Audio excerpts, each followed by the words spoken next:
మొదటి సంగతి మనకు సరిపెడుతున్నది. ఎక్కువసేపు మనము వాక్యం చెప్పుకుంటా పాటలు పాడుకుంటూ ఉంటే చేసినటువంటి వంటలు కూడా సలగైపోతాయి.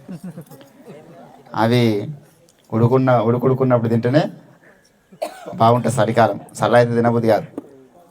ఉడుకుడుకు రొట్టెలు అందరు విన్నట్టున్నారు ఆ పాట. హల్లెలూయా. ఉడుకుడుకు రొట్టెలు ఉట్టి మీద ఉండగా పాసిపోయిన రొట్టెలకు హల్లెలూయా. దేవుని బిడ్డారా, కాబట్టి చల్ల అయితే తినబుద్ది కాదని అన్న అంటున్నాడు. కాబట్టి అవి గరం ఉంటాయి. ఇంతకుముందే వీళ్ళు లేట్ వచ్చారు సంగారెడ్డికి వెళ్ళి, ఇప్పుడే మంట బంద్ చేసిర్రు. హల్లెలూయా. దేవుని నామానికి మహిమ కలుగును గాక. క్లుప్తముగా దేవుని యొక్క వాక్యమును మనం ధ్యానం చేసుకుందాం. మత్తయి సువార్త 2వ అధ్యాయము 2వ వచనం. యూదుల రాజుగా పుట్టినవాడు ఎక్కడ ఉన్నాడు? తూర్పు దిక్కున మేమాయన నక్షత్రము చూసి ఆయనను పూజింప వచ్చితిమని చెప్పిరి. చదవబడిన లేఖన పరిశుద్ధ భాగమును దేవుడు మన వెనికిడిలో ఫలింపచేయును గాక. Amen, amen. ప్రభునందు నాకు అత్యంత ప్రియులారా, ఈ క్రిస్మస్ శుభ సమయంలో ఈరోజు మనం అందరం ఇక్కడ కూడుకున్న ఉద్దేశము అందరికీ బాహాటంగా తెలుసు. యేసుప్రభు నమ్మని వారు ఏమనుకుంటారంటే వాళ్ళ దేవుని యొక్క పుట్టుక దినము. లోకంలో వాళ్ళు దేవుళ్ళుగా ఆరాధిస్తున్న వారు కూడా వారి వారి దేవుళ్ళ జన్మదినాలు, వారి వారి దేవుళ్ళ జయంతిలు వర్ధంతిలు చేసుకునే వాళ్ళు ఉన్నారు. యేసు ప్రభుల వారు పుట్టిన దినాన్ని ఎందుకు క్రైస్తవులు 2 నెలలు జరుపుకుంటారు? నవంబర్లో ప్రారంభిస్తారు, డిసెంబరు అయిపోతుంది, జనవరిలో కూడా కొనసాగుతూనే ఉంటాయి. ఎందుకయ్యా అంత సంతోషము? యేసు ప్రభులో ఉన్నటువంటి ఆ ప్రత్యేకత ఏమిటి? మేము కూడా దేవుళ్ళను కలిగి ఉన్నాం, మేము కూడా దేవుళ్ళను నమ్ముతున్నాం. మరి మేము నమ్మిన దేవుళ్ళ యొక్క జన్మదిన వేడుక ఒకరోజు జరుపుకుంటాం. ఒక్కో దేవునికి ఒక ప్రత్యేకత ఉన్నది. ఆ దినాన దేవుని యొక్క ప్రత్యేకతను జ్ఞాపకం చేసుకుంటామని లోకంలో చాలామంది అంటారు. కానీ యేసు ప్రభుల వారి యొక్క జన్మ చాలా విశేషమైనటువంటిది. దేవుని బిడ్డలారా, ఇక్కడ చదివిన లేఖన భాగంలో ఒక విశేష తత్వాన్ని యేసు ప్రభు యొక్క జన్మదినంలో మనకు జ్ఞానులు తెలియజేస్తూ ఉన్నారు. మేము ఆయనను పూజింపవచ్చితిమి. హల్లెలూయా. క్రిస్మస్ అంటే అర్థం ఏంటంటే యేసు ప్రభువును పూజించడము. బైబిల్ ప్రకారంగా ఎవరు పడితే వారు పూజలు అందుకోవడానికి యోగ్యులు గారు. ఒకానొక సమయంలో ఒక దేవదూత గారు దిగి వస్తారు. దేవదూత గారు దిగి వస్తే పద్మాస్ దీపంలో పరవశినటువంటి యోవాను ఆ దేవదూత యొక్క పాదముల యొద్ద నమస్కారం చేయడానికి చూస్తాడు. అప్పుడు ఆ దేవదూత గారు అంటారు, వద్దు సుమి, నీవు నాకు నమస్కారము చేయొద్దు. Don't worship me, only worship to the God. మనుషులుగా ఎవరు కూడా ఈ యొక్క పూజలు అందుకోకూడదు. చాలా తప్పది. దేవుడు మెచ్చుకునే కార్యక్రమం కాదది. పూజలు అందుకునేటటువంటి వ్యక్తికి కొన్ని ప్రత్యేకమైన లక్షణాలు ఉండాలి. యేసు ప్రభుల వారి రోజు పూజారుడు. యేసు ప్రభుల వారిని మనం పూజిస్తున్నాం, ఆరాధిస్తూ ఉన్నాం. మనమే కాదు, లోకంలో 250 దేశాలలో యేసు ప్రభువును పూజిస్తూ ఉన్నారు. ఏముందయ్యా ఆయనలో అంత ప్రత్యేకత? ఆయన ఒక రాజు కాదు, ఒక రాజరికపు కుటుంబంలో ఆయన జన్మించలేదు. మరి ఆయన గొప్ప వంశంలో పుట్టినవాడు కాదు, ఒక ధనవంతుని కుటుంబంలో పుట్టినవాడు కాదు, ఒక బీద కన్య గర్భములో జన్మించింది కదా. ఏమాత్రము కూడా ఎన్నికైనటువంటి కుటుంబం కాదు కదా, ఏమాత్రం ఎన్నికైనటువంటి గ్రామం కూడా అది కాదు కదా. నజరేతు నుండి మంచిది ఏదైనా రాగలదంటే ఏం రాదు. అటువంటి నీచమైనటువంటి సాక్ష్యం ఉన్నటువంటి గ్రామం అది. నీచమైనటువంటి కుటుంబము, నీచమైనటువంటి గ్రామము. ఏంటండి, ఒక బీద కన్య గర్భములో కనీసం ఒక ధనవంతురాలి కడుపునన్నా పుట్టలేదు. మరి ఎందుకు ఇన్ని వేల మంది యేసు ప్రభువును పూజిస్తూ ఉన్నారు అంటే ఆయనలో కొన్ని ప్రత్యేకమైన కార్యక్రమాలు ఉన్నాయి. మొదటి కార్యక్రమం చెప్తాడు ఎబ్రీ పత్రికలో 7వ అధ్యాయం 26వ వచనంలో. అపోస్తలుడైనటువంటి పౌలు భక్తుడు అంటాడు, ఎందుకయ్యా మేము యేసు కొరకు ప్రాణాలు అర్పిస్తున్నాం? ఎందుకయ్యా యేసును రాత్రింబవళ్ళు మేము పూజిస్తున్నాము? ఆయనలో ఉన్నటువంటి ప్రత్యేకత ఏమిటంటే ఇక్కడ అంటున్నాడు ఆయన పవిత్రుడును, అది పవిత్రుడును, నిర్దోషియు, నిష్కలంకుడును, పాపులలో చేరక ప్రత్యేకంగా ఉన్న, అది ఆయనలో ఉన్నటువంటి స్పెషాలిటీ. హల్లెలూయా. యేసు ప్రభులో ఉన్నటువంటి ప్రత్యేకత ఏం తెలుసా? నిర్దోషి, నిష్కల్మషుడు. లోకంలో ఎంతోమంది దేవుళ్ళుగా పిలువబడుతున్న వారు ఉన్నారు, గొప్ప వంశంలో పుట్టిన వారు ఉన్నారు, రాజ కుటుంబంలో పుట్టిన వారు ఉన్నారు, రాజులుగా ఉన్నవారు ఉన్నారు, మంచి రాజ పరిపాలన అందించే దేవుళ్ళుగా పొడగబడుతున్న వారు ఉన్నారు. కానీ ఎవరికి సాక్ష్యం లేదు, ఎవరి గురించి ఈ మాటలు చెప్పబడలేదు. ఏంటండి, యేసు ప్రభుల వారికి ఈరోజు 250 దేశాల్లో ఆరాధన దొరుకుతున్నది. ఎక్కడ కూడా యేసు ప్రభుల ఒక కత్తి చేత పట్టుకొని మీరు నన్ను నమ్ముతారా లేదా అని అన్న మనిషి కాదు. ఎక్కడ కూడా ఆయన స్కూళ్ళు పెట్టలేదు, కాలేజీలు పెట్టలేదు. కానీ 250 దేశాల్లో యేసు ప్రభు అంటే ప్రాణమిచ్చేటోళ్ళు ఉన్నారు. కారణం ఏంటంటే ఆయన నిర్దోషి, ఆయన పవిత్రుడు, ఆయన పాపుల్లో చేరక ప్రత్యేకంగా ఉన్నవాడు. మన ఇళ్లలోనే మనం గమనించండి అండి, ఒక తండ్రికి ఒక కుమారుడు ఒక కుమార్తె ఉన్నదనుకో, ఒక కుమారుడు ఒక కుమార్తె ఉందనుకో, లేకపోతే ఇద్దరు కుమార్తెలు ఇద్దరు కుమారులు ఉన్నారనుకో, ఎవరికి ఎక్కువ గౌరవిస్తారు మీరు చెప్పండి? ఎవరైతే చెప్పిన మాట విని మంచిగా జీవిస్తారో వారికి గౌరవం దొరుకుతుంది. వాడు కుమారుడు అయితేంది, కుమార్తె అయితేంది. ఎంతోమంది కుమారులు పెద్దగా ఇష్టం ఉన్నట్లు జీవిస్తే తండ్రులు ఎన్నిసార్లు అనుకుంటారు, వీళ్ళు పుట్టినప్పుడు పిసికేస్తే బాగుండే అనరా? దీన్ని పుట్టినప్పుడే తలకాయ బట్టి పిసికేస్తే అయిపోతుండే.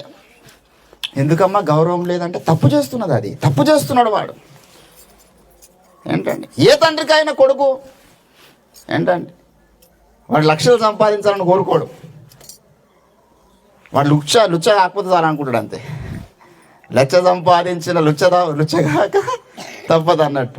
నా కొడుకు మంచోడైతే చాలు, నాకు వాడు లక్షలు తీసుకొచ్చి పెట్టాల్సిన అవసరం లేదు, కోట్లు తీసుకొచ్చి పెట్టాల్సిన అవసరం లేదు, నా మాట వింటే చాలనుకుంటారు. ఎవరైతే నలుగురు కుమార్తెలలో ఏ తండ్రికైతే ఎవరైతే మాట విని తల్లిదండ్రులు చెప్పిన మాట వింటారో వారికి గౌరవం ఉంటుంది. ఎవరైతే నీతిగా బ్రతుకుతారో వారికి గౌరవం ఉంటుంది. లోకంలో కొన్ని కోట్ల మంది దేవుళ్ళు ఉండవచ్చు, కానీ ఎవరికి దక్కని గౌరవము, ఎవరికి లేనటువంటి ధన్యత యేసుకు ఎందుకు దొరికిందా అంటే ఆయన పవిత్రుడు. హల్లెలూయా. ఆయన నిర్దోషి, ఏ దోషము యేసు ప్రభు మీద ఎవడు మోపలేడు. యేసు ప్రభు అన్నాడు, నాయందు పాపం ఉన్నదని మీలో ఎవడు స్థాపించగలుగుతాడు? ఒక్కడు చెప్పలే భూమి మీద ఈ ప్రశ్నకు. ఎవడు ఆ సవాలుకు నేనున్నానండి నీ మీద పాపం మోపుతానన్నాడు ఎవడు లేడు. దేవుని బిడ్డలారా, ఈ పూజలు అందుకోవడానికి అర్హుడు అంటే ఆ వ్యక్తిలో ఉండాల్సిన లక్షణాలు ఇవి. ఒకటే ఎవరిని పడితే వాడిని పోయి ఆరాధించొద్దు.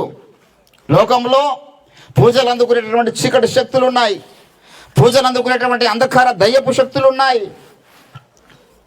వాడికి బైబుల్ చెప్పినటువంటి పేరు ఏంటంటే యుగ సంబంధమైన దేవత. వాడిది కోరుకున్నాడు, దేవునికి తగిన అభిప్రాయం నువ్వు కలిగి ఉంటేవి కదా అంటాడు ఎజికేల్ 28వ అధ్యాయము 4వ వచనంలో. ఏంటంటే వీడు నన్ను ఆరాధించండి, నన్ను పూజ యేసుప్రభుకి అన్నాడు వాడు. లూకాసు వార్త 4వ అధ్యాయంలో ఒక ఎత్తైన కొండ మీదకి తీసుకువెళ్ళిపోయినాడు ఈ యొక్క దుష్టుడు, యుగ సంబంధమైనటువంటి ఈ అపవాది. యేసుప్రభుల వారిని ఒక కొండ మీదకి తీసుకెళ్ళి ఏమంటున్నాడు తెలుసా? 4వ అధ్యాయము లూకాసు వార్త దయచేసి 6వ వచనంలో మీరు గమనించినట్లయితే, ఈ రాజ్యమయమంతయు నీకిచ్చును, అది నాకు అప్పగించబడి ఉంది. ఆదామైనటువంటి మన మూల పితరుడు యుగ సంబంధమైనటువంటి దేవతకు అధికారం అంతా అప్పగించేసిండు. భూమికి రాజుగా పరిపాలకుడుగా ఆదాము ఉండే. దేవుడు తినొద్దన్న పండు తినడం వల్ల, దేవుని ఒక ఆజ్ఞ అతిక్రమించడం వల్ల ఆయన చేతిలో ఉన్నటువంటి అధికారం అంతా సాతాను చేతుల్లోకి వెళ్ళిపోయింది. ఇప్పుడు సాతాను చెప్పినట్లు మనిషి చేయాలి. ఒకప్పుడు అట్లా లేకుండే. ఆదాము చెప్పిన మాట సాతాను వినాలి, మనిషి చెప్పిన మాట సాతాను వినాలి, మనిషి చెప్పిన మాట జంతువు వినాలి. ఏ జంతువు కూడా హాని కలిగించేది లేదు, ఎందుకంటే అధికారము ఆదాము చేతిలో ఉండే, అది సాతాను చేతిలోకి వెళ్ళిపోయిందని అంటున్నాడు వాడు. ఈ లోక రాజ్య మహిమంతా నాకు అప్పగించబడి ఉన్నది, అది నేను ఎవరికి ఇయ్యగోరుదునో వారికిత్తును. కాబట్టి ఏమంటున్నాడు 7వ వచనంలో, కాబట్టి నీవు నాకు నమస్కారము నువ్వు నాకు మ్రొక్కితివా. ఏంటంటే నీవు నాకు మ్రొక్కితివా, ఇదంతయు నీదగునని యేసు ప్రభుతో అంటున్నాడండి ఈ యొక్క దుష్టుడు. మనకి కావాల్సింది ఏంది? పూజ. పూజ. నన్ను ఆరాధించండి, నన్ను మ్రొక్కండి. ఇక వాడు ఎన్నో రూపాయలు మార్చిండు ఆరాధనలు అందుకోవడానికి, ఎన్నో రూపాయలు మార్చాడు. ఇప్పుడు మేమున్నాం, యేసును తప్ప ఇంకా ఏ దానికి మేము ఆరాధించాం. యేసును తప్ప వేరే ఏమున్నా గౌరవిస్తాం, వేరే మతాలను గౌరవిస్తాం, వేరే ఆరాధన పద్ధతులను గౌరవిస్తాం, మనకన్నా వయసులో పెద్దవాళ్ళు ఉంటే గౌరవిస్తాం. ఏ కులమైన పర్వాలేదు, ఏ మతమైన పర్వాలేదు, వారిని గౌరవిస్తాం, వారిని అభినందిస్తాం. కానీ ఆరాధన చేయము. ఎందుకు? ఆరాధన చేయడానికి యోగ్యుడైన వారికి ఉండాల్సిన లక్షణాలు వేరే ఎవరిలో లేవు. వాడు అన్నాడా? నిర్దోషి ఉన్నాడా? నిష్కల్మషుడు ఉన్నాడా? పాపుల్లో చేరక ప్రత్యేకంగా ఉన్నవాడు ఉన్నాడా? దేవుని బిడ్డలారా, ఎవరు లేరు. యేసు ప్రభు ఎందుకు ఈరోజు పూజలు అందుకుంటున్నాడు అయ్యా? యేసు ప్రభుని ఎందుకు మేము పూజించవచ్చున్నామయ్యా అంటే ఆయన తన విశ్వసింహాసనాన్ని వదులుకొని భూమి మీదకి రిక్తునిగా వచ్చినాడు. ఎవరా కార్యక్రమం చేయలే.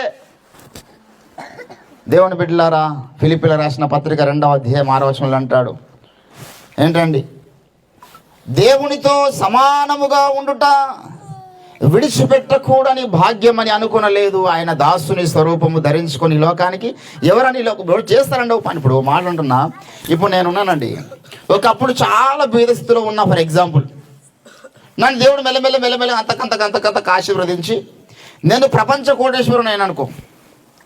నేను ప్రపంచ కోటేశ్వరుని అయినా, నాకు కొన్ని లక్షల కోట్ల ధనం నిండిపోయింది, లక్షల కోట్లకు తగినంత ఆస్తులు నిండిపోయినాయి. ఇప్పుడు నా కొడుకు ఈ ఆస్తినంతా విడిచిపెట్టి ఒక ఊళ్ళో పోయి ఒక దిక్కులేని ఒక బీద విధవరాలని, లేకపోతే ఒక రోడ్డు పక్కన ఉన్నటువంటి అమ్మాయిని పెళ్ళేసుకొని పోగలుగుతాడు ఆ లోకంలో ఎవడైనా? ఎవడు లోకంలో వాడి రేంజ్ ఏంది? ఏంటంటే మన ముఖేష్ అంబానీ కొడుకు పెళ్లి చేసుకున్నాడు, వాని ఆస్తి 3,000 లక్షల కోట్లు. మనం ఆ లెక్క కూడా తెలియదు, ఎన్ని సున్నులు పెట్టాలో కూడా తెలియదు మనకు. 3,000 లక్షల కోట్లు. వాడు పెళ్లి చేసుకున్న అమ్మాయి యొక్క ఆస్తి 700 కోట్లు. ఇక అంతకన్నా ఎక్కువ ఆస్తులు లేరు మరి చేసుకుందామంటే. 700 కోట్లు అమ్మాయి యొక్క ఆస్తి, వాడు చేసుకున్నాడు పెళ్ళి. అది రేంజు, ఆ లెవెల్కి దగ్గరలో చూసుకున్నాడు వాడు సంబంధాన్ని. ఇప్పుడు యేసు ప్రభుల వారేమో విశ్వసింహాసనం వదులుకొని రాజుగా ఉండాల్సినటువంటి వాడు, అధికారంగా ఉండాల్సినటువంటి వారు, దేవా లోకం పుట్టక ముందు నీ వద్ద నాకు ఏ మహిమ ఉన్నదంటాడు యోహాను సువార్త 17వ అధ్యాయం 5వ వచనంలో. ఉన్నతమైనటువంటి మహిమలో ఉన్నవాడు సమస్తాన్ని విడిచిపెట్టి భూమి మీదకి వచ్చినట్టు ఎందుకు వచ్చింది తెలుసా? మార్కు సువార్త 10వ అధ్యాయం 45వ వచనం అంటాడు, నేను మీ కొరకు క్రయధనముగా నా ప్రాణముని ఇచ్చుటకు ఎవరయ్యా నీవు? నీ స్థానం ఏమిటయ్యా? రాజుగా ఉన్నాడు, అధికారిగా ఉన్నాడు. కలుగును కాకంటే నోటి నుంచి ఒక మాట వెళ్ళిపోయిందంటే భూమి కలుగుతుంది, విశ్వం కలుగుతుంది. కలుగును కాకంటే ఆయన మాటకంత శక్తి ఉన్నది. కేవలం మాట మాత్రమే సెలవిస్తే సకల బ్రహ్మాండమును కలిగించినటువంటి శక్తిమంతుడు తనకున్న ఆ సమస్త మహిమలను, శక్తిని, అభిషేకమును అన్ని వదులుకున్నాడంట. భూమి మీదకి వచ్చినట్టు ఎందుకో తెలుసా? నీ కొరకు నా కొరకు మరణించడానికి వచ్చిండు. అందుకు ఆయన పూజారుడు. హల్లెలూయా. ఎందుకు పూజారుడు యేసు ప్రభుల వారు? ఏంటండి? పూజనీయుడు యేసయ్యా, హల్లెలూయా. పూజింతుము నిన్ను యేసయ్యా, హల్లెలూయా. పూజనీయుడు యేసయ్యా, హల్లెలూయా. పూజింతుము నిన్ను యేసయ్యా, హల్లెలూయా. శ్రీ యేసునందే రక్షణ మనకు, హల్లెలూయా. శ్రీ యేసునందే నిత్య జీవం, హల్లెలూయా. శ్రీ యేసునందే. ఎంత గొప్ప దేవుడు అండి మనం కలిగి ఉన్న దేవుడు. ఆయనలో ఉన్నటువంటి ప్రత్యేకతలు గమనించాలి. ఏంటండి? ఇంతకుముందు అయ్యగారు గుర్తు చేశారు, లూకాసు సువార్త 2వ అధ్యాయం 11వ వచనంలో, ఇది ప్రజలందరికీ కలగబోవు మహా సంతోషకరమైన సువార్తమానం. ఎవడి ఎడా సంతోషం? యేసుప్రభు నమ్మిన మనము ఏ విషయంలో దుఃఖపడదు. కొంతమంది ముఖాలు చూస్తే ఉన్న సంతోషం పోతుంది. యేసుప్రభు పుట్టింది మనల్ని దుఃఖపరచడానికి వచ్చిండా, సంతోషపడడానికి వచ్చిండా? మీ పక్క వాళ్ళ ముఖం చూసి సంతోషపడండి, ఒకసారి స్మైల్ ఇవ్వండి. కొంతమంది భర్తలకు ఇంటికి వచ్చి భార్య ముఖం చూడడానికి ఉన్న సంతోషం పోతుంది. నెత్తి నూరు కొట్టుకోవాలి, ఎంత సంతోషంతో వాక్యం వినొస్తే దీని ముఖం చూడంగానే ఉన్న సంతోషం అంతా ఏంటంటే కొంతమంది భర్తలకు కూడా అంట అన్నాడు. కొంతమంది భార్యలు పోయి భర్త ముఖం చూస్తే వాడంతా పెద్ద పెద్ద చూసినట్టు చూస్తే ఇట్లా నవ్వు ఉండదు ముఖం. సంతోషం ఉండాలి. హల్లెలూయా. సర్వరోగ నివారణ సంతోషం ఒకటే. నేను ఈరోజు రేపు ఫిబ్రవరి 7వ తారీఖు వస్తే నాకు 40 సంవత్సరాలు నిండుతాయి. 40 ఏళ్ళు కంప్లీట్ అయిపోతాయి రేపు వచ్చే 2 నెలలు అయితే. ఇప్పటిదాకా ఒక్కోసారి నేను గ్లూకోజ్ పెట్టుకున్నది లేదు నాకు. 40 ఏళ్ళు లేదు, ఇంజక్షన్ తీసుకున్న చరిత్ర లేదు. ఎప్పుడన్నా ఏ జలుబో ఏదో ఒకటి ఇట్లా సరిలా వాకింగ్ చెప్పిన కరెక్ట్ అయినప్పుడు అయితే చిన్న గోలు వేసుకుంటే ప్రాణం వేసుకుంటే తగ్గిపోతుంది తప్పితే ఇప్పటిదాకా ఇంజక్షన్ తీసుకోలే, ఒక గ్లూకోజ్ పెట్టుకోలే, ఒక్కోసారి నా శరీరం మీద ఎక్కడికి వచ్చిన సర్జరీ జరగలే. ఏం కొంతమందికి 11 ఏళ్ళకే 12 ఏళ్ళకి అపెండిక్స్ ఆపరేషన్లు అంట, పెద్ద ఆపరేషన్లు అంట, ఏమేమో ఆపరేషన్లు అవుతున్నాయి. నాకు అర్థమైతే లేదు. 6 ఏళ్ళకి అద్దాలు వస్తున్నాయి. ఎందుకో తెలుసా? సంతోషం లేదు. హార్ట్ అటాక్లు వస్తున్నాయంట. ఎందుకు తెలుసా? ఉండాల్సినటువంటి ఆలోచనలు లేకపోవడం వల్ల. ఏంటండి, పిల్లలు చదువుకోవడానికి స్కూల్ పంపిస్తే 10th క్లాస్లోనే 8th క్లాస్లోనే వీళ్ళు పెద్ద పెద్ద పంచాయతీలు పెట్టుకుంటారు. నెత్తిని అడిగిన తెల్లగా అయిపోయేటంత ఆలోచనలు అవసరమా? తుచ్చమైనటువంటి ప్రేమ అనేటటువంటి వ్యవహారాలు పడిపోయి సంతోషాన్ని డ్యామేజ్ చేసుకుని రోగాల పుట్టగా మారిపోతున్నారు చిన్న వయసులోనే. 14 ఏళ్ళకి షుగర్ రావడం ఏందండి? 74 ఏళ్ళకి రావాలి అది షుగరు. 14 ఏళ్ళకి షుగర్ వస్తుంది పిల్లలకు. ఏం చేయలేం, చిన్న ఏళ్ళు కట్ అయిందంటే చేయి నరిపడేయాలి అంది షుగర్ అటాక్ అయితే. ఎందుకు తెలుసా? ఆలోచనలు. ఇది సాతాను యొక్క వ్యూహం. యేసుప్రభు అంటాడు, బాబు మీరు సంతోషంగా ఉండండి. Be happy because of the saviour has been born unto you. మీ కొరకు రక్షకుడు పుట్టి ఉన్నాడు. ఆయన మీ పాపాలు క్షమించేవాడై ఉన్నాడు. లోకంలో ఎవరు ఈ కార్యక్రమం చేయలే. ఇప్పుడు నాకు ఎందుకు సంతోషం ఉంది ఇంత? నా పాపాలు యేసు రక్తంలో కడగబడినాయి. అది ఎవరికి సాధ్యం కాదు. ఎట్లా పూజించాలి వాడిని నేను? నాలో ఉన్నటువంటి పాపాన్ని తీసివేరుతావా? నవపాల్ గారు ఆయన ఒక పద్యం చెప్తాడు. కుండ అతకవచ్చు, కుండ నెత్తగవచ్చు, లెక్క పెట్టవచ్చు చుక్కలెన్నో. ఏంటండి, ఏందంట? కుండ అతకవచ్చు, కుండ నెత్తగవచ్చు, లెక్క పెట్టవచ్చు చుక్కలెన్నో. కోరి మనలో ఉన్నటువంటి పాప చిత్తవృత్తిని పరికించరావా కావ్యరచి విచార రవికుమార. ఎవడు కూడా నీలో ఉన్నటువంటి ఏంటండి పాప చిత్తవృత్తిని ఎవడు తీసి వేయలేడు. అది సాధ్యమే కాదు. క్షారముతో నా పాపములు కడిగినా పోతాయి అంటాడు. అంటే యాశ్చర్యతో కడిగినా కూడా పోవట మన పాపాలు.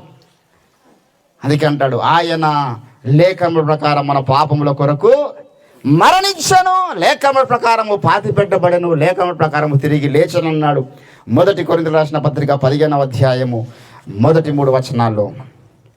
మార్కు సువార్త 10వ అధ్యాయం 45వ వచనం అంటాడు, మీ కొరకు క్రయధనముగా మీ పాపాలను క్షమించడానికి నా రక్తం వేయడానికి వచ్చినాను, నా ప్రాణం వేయడానికి వచ్చినాను. ఆయనను పూజించాలని పాదాలు పట్టుకోవాలండి. ఆయన కాలు గోటికి సరిపోరు. రోజు భూమి మీద దేవుళ్ళని పిలువబడుతున్న వారు ఎవరు కూడా ఈ కార్యక్రమం చేసిర్రా? నాలో ఉన్న పాపాన్ని తీసివేయడానికి నువ్వు చేసిన కార్యక్రమం ఏమిటి? ఏ రీతిగా నిన్ను పూజించాలి? యేసుప్రభు దగ్గర వచ్చి అంటాడు ఇక్కడ జ్ఞానుడు, అయ్యా నీవు పూజార్హుడవు. యూదుల రాజుగా పుట్టినవాడు ఎక్కడున్నాడు? మేము ఆయనను పూజింపవచ్చు.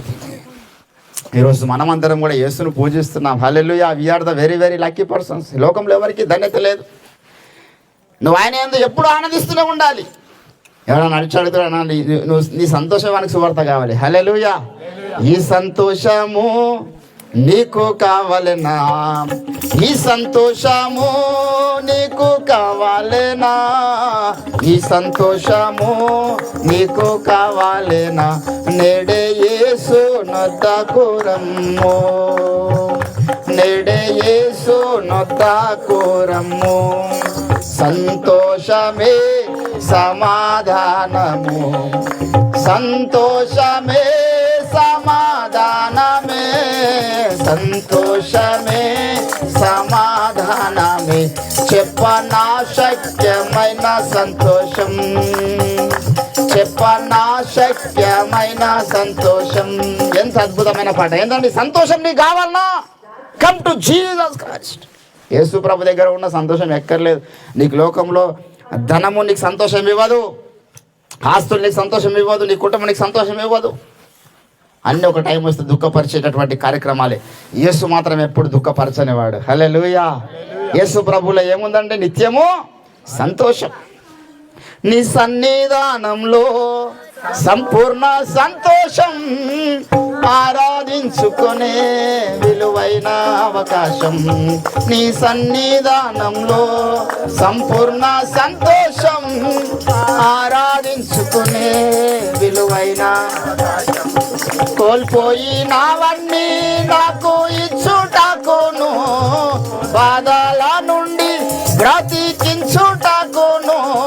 కోల్పోయినవన్నీ నాకు ఇచ్చుటకును, బాధల నుండి బ్రతికించుటకును. నీవే రాకపోతే నేనేమైపోదును, నీవే రాకపోతే నేనేమైపోదు. నేనుండాలేనయ్యా. Thank you lord.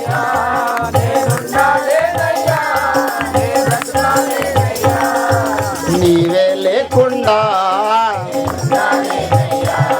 నీ తోడే లేకుండా నే బ్రతుకాలేనయ్యా. నీవే లేకుండా నేనుండాలేనయ్యా, నీ తోడే లేకుండా. దేవుని బిడ్డలారా, ఈరోజు యేసు ప్రభువును పూజించడానికి వచ్చినటువంటి మనము ఒకటి పరీక్షించుకోవాలి.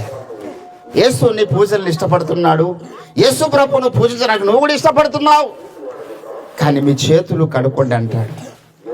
ఏంటండి? ఇప్పుడు నేను నీ దగ్గరికి వచ్చిన, నీకు ఒక మంచి బిర్యానీ వడ్డిద్దామని వచ్చిన, నా చేతిలో కుష్టు ఉందనుకో, ఈ కుష్టున్నటువంటి చేతుల నుంచి మంచి దమ్క బిర్యానీ నీకు తినిపిస్తా, తింటావా? ఎవరైనా తినగలుగుతారా? ఏంటండి? ఒక మంచి పండిస్తా, తింటారా? ఏది తిన్నారు? ఎందుకు? నీ చేతిలోకి ఉన్నటువంటి కుష్టు చూస్తే వానికి అక్కడనే వాంతింగ్ వస్తుంది.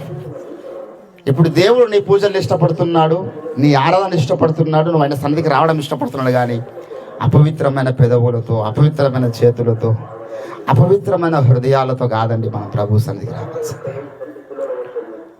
ఎంగిలైనటువంటి జీవితాన్ని, ఎంగిలైనటువంటి మనస్సును దేవునికి నైవేద్యంగా నువ్వు పెట్టొద్దు. చాలామంది నటన క్రైస్తవులు పెరిగిపోయినారు. దేవునికి ఇష్టం లేదు అది. నువ్వు దేవుడి సన్నిధికి వచ్చినప్పుడు భక్తిపరురాలుగా ఉంటున్నావు. నీ యొక్క రియల్ లైఫ్లోకి వెళ్ళినప్పుడు నీ మాట తీరు దేవుడు చూస్తున్నాడు, నీ ప్రవర్తన దేవుడు చూస్తున్నాడు, నీ ప్రతి కదలికను చూస్తున్నాడు, నువ్వు కూర్చుంటే చూస్తున్నాడు, నువ్వు లేచులో చూస్తున్నాడు, నీ నడక, నీ పడక, ఎవ్రీథింగ్ ఆయనకు మరుగైంది ఏది లేదు. పూజించడానికి వచ్చినాం, దైవసేవకుడు చెప్పాడు పూజించాలి. మన దేవుడు పూజలకు పాత్రుడు. మన కొరకు సమస్తాన్ని విడిచిపెట్టి వచ్చున్నాడు, మన కొరకు రక్తం కార్చున్నాడు, మన కొరకు ప్రాణం అర్పించినాడు కదా. ఆయనను పూజిస్తాం అనుకుంటే ఈ అపవిత్రమైనటువంటి చేతులు, అపవిత్రమైన మనసు, అపవిత్రమైన హృదయాలు, ఈ తిరుగుబాటుతనం వద్దు దేవుని పూజించడానికి. నీ తిరుగుబాటుతనం వదిలిపెట్టి ముందుగాల, నీలో ఉన్న రహస్య పాపాన్ని వదిలిపెట్టి ముందుగాల, నీలో ఉన్న అపవిత్రమైనటువంటి జీవితాన్ని వదిలిపెట్టి ముందుగాల నీ క్రియలు మార్చుకో. ఆ తర్వాత ఒక 5 నిమిషాలు పూజించిన సంతోషపడతాడు ఆయన, ఆనందపడతాడు ఆయన. నీలో ఉన్నటువంటి రహస్య పాపాలు చచ్చిపోలేదు, నీలో ఉన్నటువంటి కామాదురత చచ్చిపోలేదు, నీలో ఉన్న తిరుగుబాటుతనం చచ్చిపోలేదు, నిష్టానుసారంగా జీవించడం చచ్చిపోలేదు, నీలో ఉన్న అహం చచ్చిపోలేదు, నీ మాట తీరు మారలేదు, నీ చూపులు మారలేదు, నీ ప్రవర్తన మారలేదు. ఎక్కడిది అక్కడే ఉండి యేసయ్యను పూజిస్తాను. ఎందుకు కావాలి నీ పూజ? ఎవరికి కావాలి నీ పూజ? ఒక మనిషిగా నేనే ఇష్టపడేటువంటి వేషధారుల్ని దేవుడు ఇష్టపడతాడా? కన్నీరు పెట్టుకుంటున్నాడు ఆయన. ఇటువంటి వాళ్ళ కొరగా నేను రక్తం కార్చింది, ఇటువంటి వారి కొరగా నేను ఆ యొక్క విశ్వ సింహాసనాన్ని వదిలిపెట్టి భూమి మీదకి వచ్చింది. మన పూజలు అవసరం లేదండి ఆయనకు. నువ్వు ముందుగా మారు మనసు పొందు, మీ క్రియలు కడుక్కోనండి, ఉద్దుకోనండి అంటాడు. అందుకే దేవుని బిడ్డలారా పరీక్షించుకుందామండి. మన దేవుడు పూజలకు పాత్రుడు, ఆయన పూజారుడు. ఆయనకు మన పూజలు, మన యొక్క వర్షిప్ కావాలి. కానీ నీ యొక్క జీవితం బాగలేకపోతే నువ్వు వర్షిప్ చేయకపోవడమే నీకు మంచిది. నీ ప్రవర్తన బాగలేకపోతే నువ్వు ఆరాధించకపోవడం మంచిది దేవుణ్ణి. అపవిత్రమైన పెదవులు గల మనుషుల మధ్య ఉంటున్నానయ్యా, ఎలాగూ నిన్ను ఆరాధించాలంటాడు యేషయా. అప్పుడు దేవుని ఎదురు ఉండి ఒక అగ్ని దిగి వచ్చింది, ఆయన పెదాలను తాకింది. ఇప్పుడు నీ పెదాలు శుద్ధి చేసిన కుమారుడు, ఇప్పుడు నువ్వు ఆరాధించు. నీ మనసును శుద్ధి చేస్తాడు, నీ యొక్క ప్రవర్తనను శుద్ధి చేస్తాడు దేవుడు. ఆయనకు అడగాలి, ప్రభువా నన్ను అడగండి అయ్యా, నీ కృపలో నన్ను అడగండి, నన్ను శుద్ధునిగా నడిగెత్తిమూల కార్యకాల వరకు నన్ను అడగండి. నేను స్తుతించాలని ఆశపడుతున్నాను, నిన్ను పూజించాలని ఆశపడుతున్నాను. ఆయన నువ్వు మారు మనసు పొందగలిగినట్లయితే ఈ రాత్రికాల సమయంలో ఆ పూజలు అందుకున్న దేవుడు వెంటనే నిన్ను ఆశీర్వదించి పంపిస్తాడు ఇక్కడి నుంచి. ఏంటంటే చాలామంది దీవెనలు పొందకపోవడానికి కారణమే తెలుసా? ఎవరో ఒక మాట అన్నారు, ఖుదాకే దర్బారమే ధేర్ హాయ్ మగర్ అంధేర్ నెయ్యే. మనం అడుగుతున్నాం, దేవా నాకు ఇది అది ఇది అది అని అడుగుతున్నాం, ఎందుకు రావట్లేదు మన అక్కడి నుంచి రెస్పాన్స్ దేవుని దగ్గర నుంచి? ఇక్కడ నువ్వు అడుగుతున్నటువంటి స్థితిలో సరిగా లేవు. అపవిత్రమైన కోరికలతో నువ్వు అడుగుతున్నావు అంటాడు. యాకోబు రాసినటువంటి పత్రిక 4వ అధ్యాయం 3వ వచనంలో ఏమో తెలుసా? మీరు ఆశించున్నారు కానీ ఎట్లా ఆశిస్తున్నారంట? దురుద్దేశముతో అడుగుతున్నారు మీరు. ఏంటండి, నేను దేవునికి మొదట్లో నేను స్వరాజ్ పాస్టర్ గారు నడుచుకుంటూ సేవ చేసినాం. చాలా గ్రామాలు నడుచుకుంటూ పోయినాం. అటు జైరాబాద్ ప్రాంతంలో బరూరు నుంచి ఇటు గినారపల్లి ఇటు అటు నైట్లో నడుచుకుంటూ పోతుంటాం. తర్వాత అన్న స్టార్ సిటీ బండి ఉండే, స్టార్ సిటీ బండి మీదనే నలుగురు పోయి తిరుగుతుంటే అడిగిన, ప్రభువా నీ పరిచయ కొరకు మాకు మంచి వెహికల్స్ కావాలి తండ్రి, మంచి సౌండ్ సిస్టమ్ కావాలి ప్రభువా, మంచి మందిరాలు కావాలి అడుగుతున్నా. దేవుడి దగ్గర ప్రార్థన చేస్తున్నా. చాలా కాలానికి దేవుడి కార్యం జరిగించాడు. చాలా కాలానికి చాలామందికి మేము తిరుగుతున్నటువంటి మా సేవ కార్యక్రమాలు అన్ని చూసి సునీల్ పాస్టర్ గారికి, స్వరాజ్ పాస్టర్ గారికి బాగా ఫారెన్ ఫండ్ వస్తుంది అంటారు. మాకు ఫారెన్ ఫండ్ రాదండి, మా అత్తమ్మ ఫండ్ వస్తుంది. మా అత్తమ్మ ఫండ్ వచ్చి రావడం వల్ల, మా అత్తమ్మని దేవుడు ఆశీర్వదించడం వల్ల స్వరాజ్ అన్నకేమో భార్య ఫండ్ వస్తుంది, నాకేమో అత్తమ్మ ఫండ్ వస్తుంది తప్పితే మాకు ఫారెన్ ఫండ్ లేదు. మా అత్తమ్మను దేవుడు ప్రేరేపించుండు. సేవలో ఉన్నటువంటి నన్ను చూసింది ఆమె. ఒకటేసారి నాకు 50 లక్షలు ఇచ్చింది. నమ్ముతారా?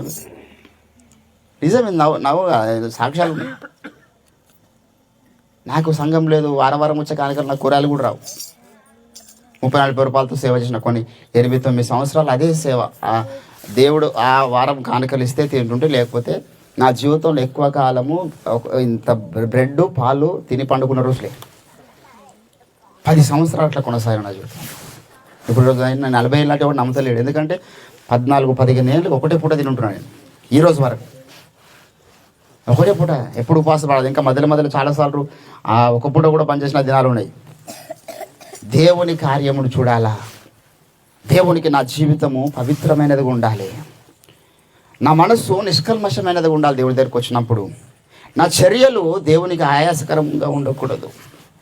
దావీదు అంటాడు 139వ కీర్తన 23వ వచనం, ప్రభువా నీకు ఆయాసకరమైన మార్గము నా యందు ఉన్నదేమో చూడు. అడుగుదాం, ప్రభువా ఒకవేళ నీకు ఆయాసకరమైన మార్గం ఉంటుంది, ఈ ఆయాసంతో వచ్చి నేను స్తుతించొద్దు, ఆయాసంతో వచ్చి నేను ప్రార్థించొద్దు. నా పూజ నువ్వు ఇష్టపడేది ఉండాలి, నా ఆరాధన నువ్వు ఇష్టపడేది ఉండాలి, నా స్తుతి నువ్వు అంగీకరించే విధంగా ఉండాలి, నా ప్రార్థన నువ్వు నాకు ప్రతిస్పందించేదిగా ఉండాలి అంటే నువ్వు మారు మనసు ఉండాలి. అడుగుదాం. ఈరోజు పూజనీయుడైనటువంటి యేసుప్రభువును పూజనకు వచ్చినటువంటి మీరు నిజానికి యేసుప్రభు మీ పూజలు అందుకునే స్థానంలో ఉన్నారు, ధన్యులు. లేకపోతే అడగండి, దేవా నాలో ఇంకేమైనా రహస్య పాపం దాగి ఉంటే, ఇంకా నాలో ఏమైనా నీకు ఇష్టమైనటువంటి స్థితి దాగి ఉంటే నన్ను క్షమించండి, నన్ను పరిశుద్ధపరచండి. మనం ప్రార్థన చేద్దాం రండి. ఇంతవరకు చల్లటి చల్లో కూర్చొని విన్నందుకు ధన్యవాదాలు. చిన్న ప్రార్థన చేసుకుందాం. ప్రార్థన చేసి ముగించుకుందాం. అందరం కూడా కళ్ళు మూసుకొని ఒక చిన్న తీర్మానం. దేవుని బిడ్డలారా, ఈ రాత్రికాల సమయంలో దేవుణ్ణి పూజించడానికి ఇష్టపడుతున్నటువంటి నీ జీవితం ఎలాగున్నది? నిజంగా ప్రభు ఇష్టపడుతున్నాడని పూజలను అందుకోవడానికి, ఆయన పూజించడానికి ఏ రీతిగా యోగ్యుడో, ఏ క్వాలిఫికేషన్లు ఆయనలో ఉన్నాయి.